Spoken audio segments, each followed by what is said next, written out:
What's going on, everybody? Gemini here today with a little KTM RC390 update. As you can see, got the R1 chilling underneath the cover in my little makeshift outdoor garage. Made some more space in my garage actually so that I could have workout equipment in there. Thing's pretty cool though. I'm gonna seal the bottom with some of these little hydro dam snakes or whatever they're called, but just for when it rains. Got the pit bull stand set up. So I thought I would go over just some of the modifications that I've done so far to the RC390, and I also just got the final part actually that's going to be going on it as well. It's not like fully track prepped, but it's just some basic mods. So starting off, obviously the windscreen right here, change it to just a darker tint aftermarket one. I'm not sure how you pronounce the brand name. It's either Puig or Puig. I've heard it like a million ways. So there's that. And then got the CRG RC2 levers, the same exact ones that I have on the R1 actually, and I just really like them. These are the shorty version. These work really well. They're really cool. So there's that. I also did a T-Rex Racing protection kit. So you got the front axle sliders, then like, I don't know if it's color matched, but it's pretty dang close. The T-Rex Racing no-cut frame sliders. And then I got the engine case covers on both sides. Same thing with the sliders, obviously. RNG bracket to hang the exhaust from. And I removed the rear pegs, as you can see. And then we got the spools down here, too, from T-Rex Racing. Haven't done rear sets yet. I also do have tank pads, so I'm going to be putting on the tank pads at some point. So just really basic modifications, mostly protection, ergonomics. The windscreen I just like a little bit better.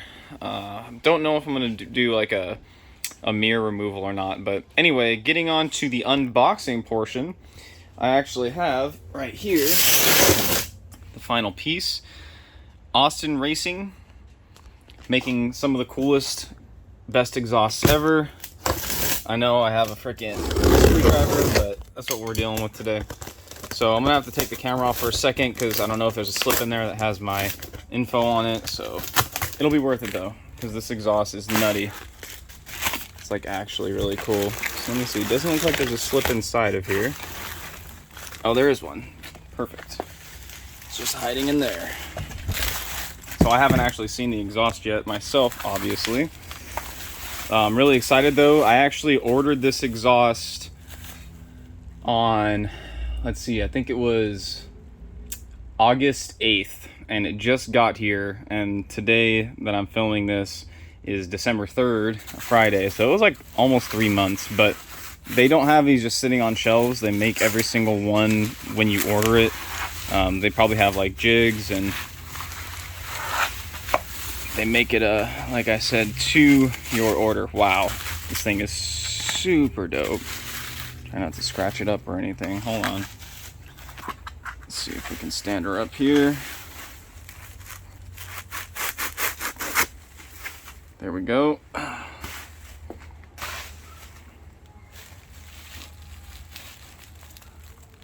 And check that out. That is nice. I did the GP1R option with the carbon for the muffler, and the, again, I don't know if it's actually color matched, but it looks pretty dang close to me. Let's go and see. So gonna save a lot of weight, gonna sound a lot better. Got the silencer in there, I think. So I mean, obviously you can see right here the size difference, and this thing weighs like nothing. And again, like, yeah, that color's pretty freaking close, like almost perfect. And I mean, same with this as well. Wow. Yeah, so I want to say they're color matched to the KTM orange. But yeah, Austin Racing, they make some of the like nicest looking exhausts. They sound great. The Austin Racing exhaust video that they did for the R1 was actually one of the reasons I bought the R1 in the first place, because that video is just insane of them on the dyno. So that's just the update and the final piece slash crappy unboxing, but hopefully you guys enjoyed it. Yeah, anyway guys, thanks for watching. Take it easy. Peace.